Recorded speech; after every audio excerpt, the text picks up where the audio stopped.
welcome back to my YouTube channel.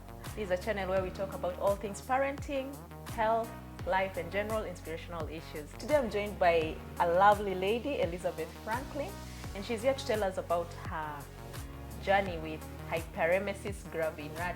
Oh, please tell us more about it. Hyperemesis gravidarum. I know it's such a huge word, but just say HG. HG, yeah. HG in short. It works. So, it works. Yeah. So we are here to talk about HG. It's a condition that she's going to tell us more about. It's a condition that is suffered by a certain what percentage? 2%. 2% of women when they are pregnant. And yeah, she's going to tell us more about it. Now, there is this notion that we have that we normally hear people say, myself, I've said it so many times, that pregnancy is not a disease. Myself, with my two pregnancies, the first two pregnancies, they were so smooth. I never really got to have anything to bothering me during the pregnancy. So I normally say that pregnancy is not a disease. But I've come to learn with time that for some it's actually a disease. It becomes a big problem. And that's why we are here with Elizabeth Franklin. She's going to tell us more about what she went through.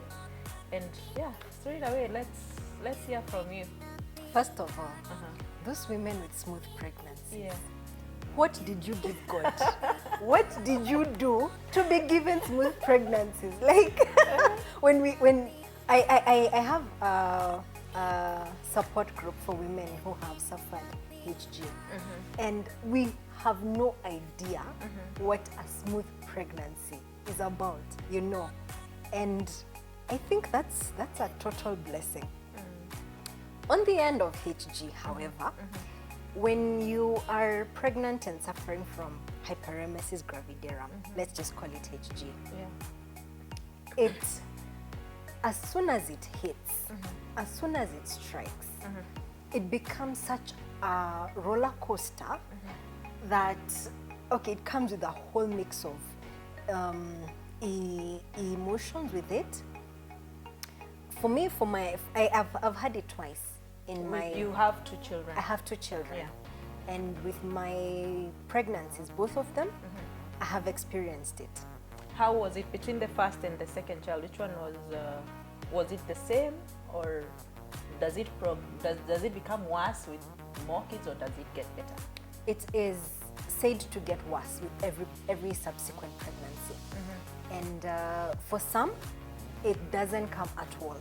Like I know a few ladies who had it with the first pregnancy, and then it didn't come at all with the second pregnancy. With the second pregnancy, it was just smooth. Yes. Okay. I know one who had it with the second pregnancy up to a certain point. That wasn't the same with the first pregnancy. Like the first pregnancy was way worse. The second one got a bit better. Okay, now for your case, tell me. You had how long? First of all, what is the difference between HG and morning sickness? Because we know of morning sickness, we don't know of HG. What's the difference? Now, when you have morning sickness, you would vomit, and you would have nausea. But now when it comes to Hyperemesis gravidarum, the vomiting gets so excessive that you are vomiting multiple times a day. Yeah. You are vomiting anything and everything that you take. You take water, you vomit way more water than what you had taken. Yes. So you end up losing everything. You end up losing, even eating food becomes an issue.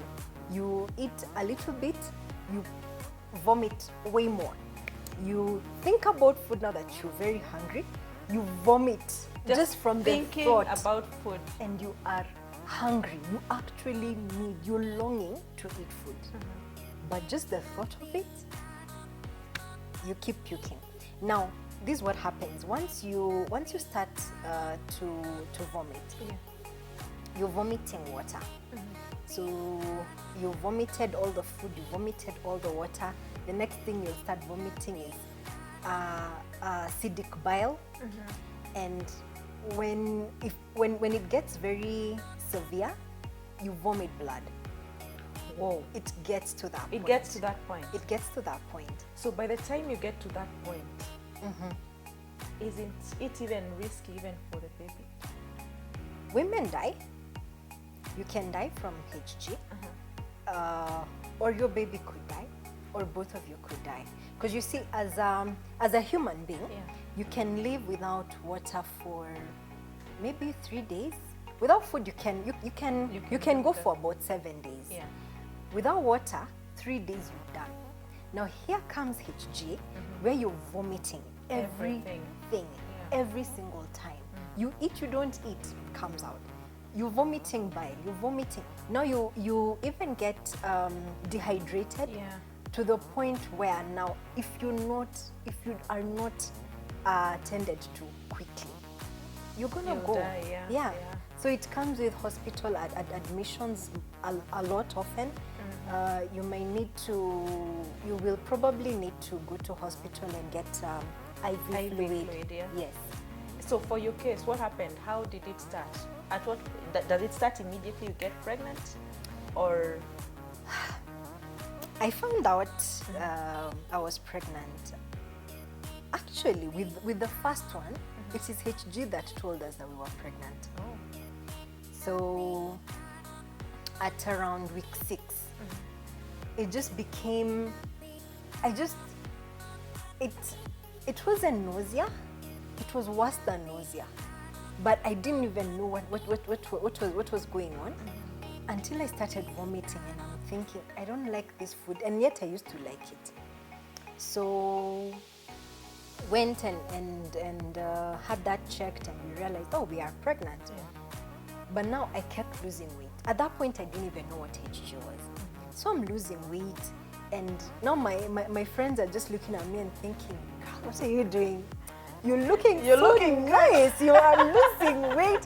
I just told them, let me tell you, if one more person tells me I look good and I'm losing weight, I need to add weight. We've just found out that we're pregnant.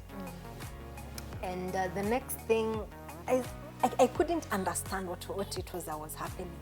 Because I've known of women who are pregnant, but I wasn't feeling like they were feeling. You know, you've been told about the glow. So I'm waiting to glow. I'm not glowing. You're I'm becoming miserable. thinner and thinner. You're becoming bony. Yes, I'm miserable. I can't take it. At the point where we said, you know what, let's go to the hospital. So at what point did you now realize, now this is getting worse, I need to go to hospital? About a week later. A week or two later. Around 7 weeks? Yes. Okay. At 7 weeks now, we went to the hospital. And it was just a clinic visit. Like, okay, so let's check you out and whatnot. So I went and saw the doctor, because we're like, this is what's happening. So he checked into my eyes, checked my skin. What medication? Told my husband, you're not going home with your wife. You're leaving her with us. You know, it was very shocking, because you're thinking, but I walked in here. Plus just clinic, I was just coming, and then we go home. Like, this one you can't go back home, because if you go back home, you will not live. So I got admitted, I got intravenous fluids, and in about 24 hours I was back home. I was given some medication. It helped me for a while, and I kept vomiting. And I think at that point, because it was my first one, it wasn't that tough. So I still vomited every single day. Like how many times in a day? Like twice, thrice a day. And by the time it was the second trimester, third trimester, it was now once a day. But it would be such... So even until the third trimester, you're still... Yes, throughout the pregnancy, the entire pregnancy. But then it wasn't as bad as a second pregnancy. Enter second pregnancy. Now, because we had known about HG before, and we had heard that it can be worse with the second pregnancy, yeah. and onwards. Yeah. So we were ready. So I even went to the chemist. You stocked up on the medication. I was armed, no sick. I had it. Anything that could help me with the morning sickness, I had it. Only to find out that none of those have anything on HG. Like, it didn't matter. I would take that medication and it would be out. It was helping nothing. Now, by this time, we knew we were pregnant at around 6 weeks. Yeah. Again, like clockwork, it struck. So vomiting, and now this time around, it was way worse, because apart from now the vomiting of the food that I would take, and the water, and everything else, and then the bile, I vomited blood. What? Blood. You got to the blood? I got to the blood with my second pregnancy. And then it was also so bad because of all the violent vomiting. You know, it's not just vomiting. I know it seems like, oh, I need to vomit. Even the kawaida vomiting, I'm imagining, even when you vomit, normally you still have that, you feel bad. Yes. So imagining if it's so frequent, how bad it can not get. just the frequency of it, but it's also a violent kind of vomiting. It's gut, it comes from the gut. I can't even explain it, you know. It's like everything wants to get out. You're vomiting with such a grunt. So at the point where I vomited blood, it was because, which I was told later, because of all the violent vomiting, there was, it had caused a wound in my in the gut, in the esophagus. Ah. So it had there was an injury. Yes. And so the next vomiting that came out, it came out with blood. Whoa. No, that is at 6 weeks. That is that is now way later in the pregnancy. And by that time, have you gone to hospital? Now that all the medication that you had stocked up on is not working, had you gone to hospital? I went to hospital, got admitted, got the IV fluids yet again, got some medication that didn't quite help me much. It lasted me maybe 2-3 days, and then it became powerless. So now we had to go to yet another hospital, because whatever medication we'd been given at this other hospital didn't work. So we thought, let's get just another hospital to help us. And so when we went to this other hospital, we got stronger medication that now helped us. It now carried us through. But now the reason why this other medication helped us is because it was strong. Apparently, it's one of the kind of medicines that's given to cancer patients. Yes, if you have just come out of surgery, and because of all the chemical reactions in your body, you are not able to eat well. So you're given this kind of medicine to help you keep the food down. That's the same kind of medication that you're given when you have HG, just to help you to retain at least something, at least something that will sustain you. And now, by this time, when you started off, let's start with the first baby. When you started off, how heavy were you? My weight, I was 66 when you got pregnant. When I got pregnant. And now by the time you're going through the HG and everything, by the time the baby is coming, how heavy were you? I had lost about 10 kilos. I remember being 50, 55, around that. And this 55 is inclusive of the baby, Everything. the amniotic fluid, everything. Everything. So that means your weight was much less than. Much less. Yes. Wow. Much less. Like the entire pregnancy, I may have added not more than 2 kilos. Not more than 2 kilos. Yes. And then it became, no, with my second, I lost like 15 kilos. I lost like 15 kilos. And every time I would go for my checkups every month, there'd be a loss of weight. Instead of adding, you know. Yes. For most pregnant women, you just, every month, you're Add always adding weight. weight. But for you now, it's the other way around. It was the other way around. At least now I was a bit heavier, but now I was either 71 kilos, 72, then I'd go back and now it's 70, it's 69, and the doctors would ask me, you've lost weight. And I tell them it's HG. And none of them would understand. Now that's one of the things about HG. It is so rare. And a lot of our medics don't even know much. Even the medics about don't it. know much about The it. medics hardly know about it. No, not just in Kenya, even in America, in the UK. Like I've told you, I run a support group. Yeah. We are called the HG Warriors. Yes. So in our support group, we have women from the US, from Denmark, Canada, Kenya, and they're all Kenyan, but they're from different parts of the world.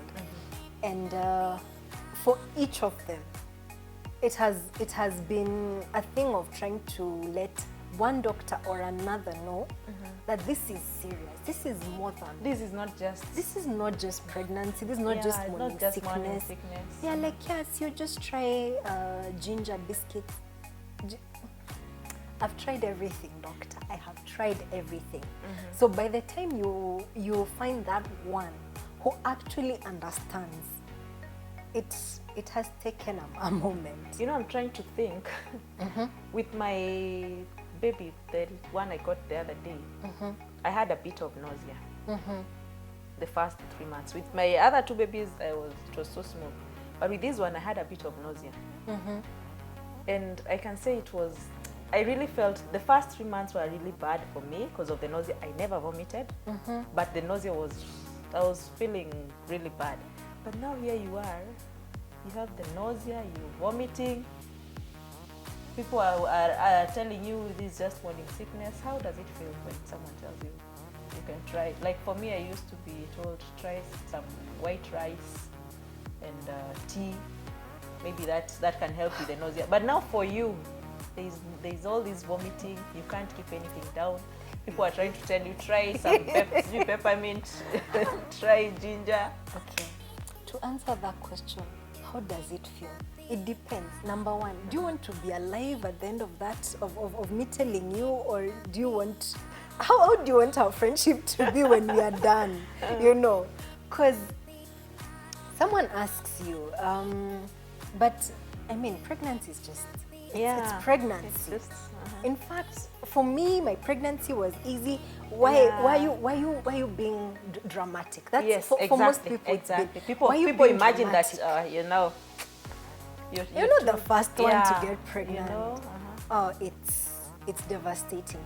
It's quite devastating, and especially when you realize that you can't take care of anybody else, let alone yourself. Because now it gets to a point where you're likely to be confined in bed. And for me, that happened with my second pregnancy. I couldn't get out of bed for like 2 months. Wow. It would either I just get out if I managed to shower that day. That is all the strength I had for that. For that day, I just had the strength to get up, go shower. After that, I am back in bed because I cannot do anything else. And it comes with a lot when you're at that place, because you see now you can hardly take care of yourself. Yeah, how are you going can't even to even- take care of your other? You can't. Can you even go to work? You can't. You know. You're the one who's being taken care of. Yeah. Yeah. And here are people telling you it's just pregnancy. And I the think mommy it's time we stopped saying pregnancy is It's just, true. it's not a disease, because for some people it really is a disease. The moment you can't get out of bed for 2 whole months, that means that it really is a disease. It's true. It's true. And the mommy guilt that comes with that. Yeah, especially when you have small kids, another young kid, they need to be Yes. taken care of. And here you are, you can't do anything even for yourself, you know? With my first child, Yeah. when he was growing up, growing as he was small, I was his playmate. So everything, it would be mommy this, mommy that, let's run around with mommy. Now suddenly his best friend, the one that he's always playing with, can't even she can't even carry me. Yeah. She's locked up in some room. I can't even reach her. It was very stressful. It was very, very stressful. Even There's for this my notion child that, to you watch know, me down. we also have this notion that as mothers, you know, you have to be the perfect mom. Superwoman. You have to be superwoman. You have to take care of your kids. You have to take care of your husband. You have to take care of the home. Yeah. And now Well- here you are, you're stuck in bed for 2 months. Unless you have a strong support system, Yeah. it will be very easy to crumble, to succumb. I know of women who have contemplated abortion. Yeah. Some have even gone through with it. Many have thought about suicide. Well, if any have gone through with it, I'm sure there are some who have. But all of that, and the mental health at that point, your mental health, It's bad. it's bad. It's bad. Yeah. And let me ask you, I know this is a question that someone would ask. You had the first baby, with the first baby you had HG, right? And of course you did a bit of research and you learned Yeah. that there's a likelihood that with the second baby it could be worse. And it was actually worse. So why did you decide to have another baby? At that point, I didn't know that there was still that chance that I may not have it With the second baby. second So baby. why not take the risk? Just decide not to. We had wanted another baby, you know. So we went ahead with it. And you never know. Did you at any never time know. feel that I shouldn't have done this, I shouldn't have had this baby? Every single day.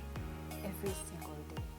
Every time you wake up and you're still pregnant and you're literally counting tick tock to the Counting point down that you the days. when am I getting this baby? When are we going to be done with this pregnancy? And that's one of the things that I really love about having a support group right now. Because for the ones who are pregnant right now, Yeah. and you're in our group, you're able to come and pour. And the women, they understand. Yeah, There's no because one there they've been telling, through it. yes, they've been through it. It's not someone telling you, but I mean, it's just pregnancy. Woman up. You can. You're a super What is woman. this? Can you get up and go do what you need to do? You know, I'm imagining if you have a spouse, especially the African men, sorry. The African men, you know, especially the very conservative ones. And this man is expecting you to get up, take care of the home. When he comes home in the evening, he wants to find food. In the morning, he wants you to take care of him and prepare him for work. And here you are, you're not even getting out of bed. Add that, they also want their rights. They also want their conjugal rights, you know? And you It's can't even tough. take care of yourself. You Oh can't even my take care God. of yourself. You actually need someone who is very, very, Very, understanding yeah. of the situation, of what it is that's happening. Someone who will walk with you. Because if you have someone who's thinking, get up, What are you telling me? What are you? What? Who? Ati, You think you're the ati first huwezi toka one? kwa kitanda. Do you think you're the first one? All these women have been getting pregnant Yeah. and having babies, and Even our mothers had You- like 10 children. So who are you to tell me? you know, yeah. So I thank God for my own husband. He was supportive through and through. Yeah. I thank God for him. So tell us more about the HG support group. We are on Facebook, HG Warriors, and also on Instagram, hg.warriors. And that's how, if anyone would want to reach out, you can send us a message there. And what we do for the ones who are expectant, we hold, we let you have the space to express how it is that you are feeling. We have 2 WhatsApp groups. Yeah. So one WhatsApp group is for the ones who have experienced it, and also some of them who are currently in it. So for you who is going through everything with the whole thing that with the whole emotions and the emotions that comes with having HG, when you come into our group, you have women who understand exactly what it is that you're going through. So you can rant as much as you want to rant. You can wake up and say, today I don't feel like living. And we will tell you we understand. We're not telling you, what do you mean? You can get up. We tell you, no, it's okay. Today you're weak. It is fine. Okay. It's okay to be weak today. Tomorrow you will feel better. You're not telling the person, no, you get up, you're a superwoman. You're not, we're not superwoman. We're not. You say, I felt today I want to die. Yes, we get it. I feel like I want to have an abortion. Yes, we understand. It's a judgment-free zone. It's a place where you can just come and pour out. Because you see, no, you won't get this kind of understanding and Anywhere support else. anywhere else. Because for the ones who have had easy times in their pregnancy, they don't get the entire gravity of this thing. And so we're there for you. For the other group, which is for exclusively the ones who are expectant, we pray. We pray with you. Now that's what what makes it different from the other one. So this is exclusively the ones who are pregnant. We're able to check up on you individually. So we know, because you're in this group, we can inbox you. We know you're not lost in all these others who are pregnant and not pregnant. So in this group, you're exclusive. So I can check up on you every week, every other day. How are you now? How are you today? Are you feeling better than you were feeling yesterday? How many more weeks are we waiting for this baby, for our baby to come? You know, so I think that's one of the best things about having a group that understands Yes. What you're going through. for sure. So even as we are filming this, as I've already told you, sometimes you could lose your life as the mother, or you could lose your child, or both of you could die. So we've experienced 2 losses of babies who have come preterm, because sometimes it results in preterm babies. So 2 babies, one was born at 30 weeks and another at 27, and it's been one of the toughest times for all of us, because it's all our loss in the. And even as you're saying that, I also think about, when you see, especially when you're expectant and you're seeing another mother is going through this, you're also worried for yourself and your baby. For sure.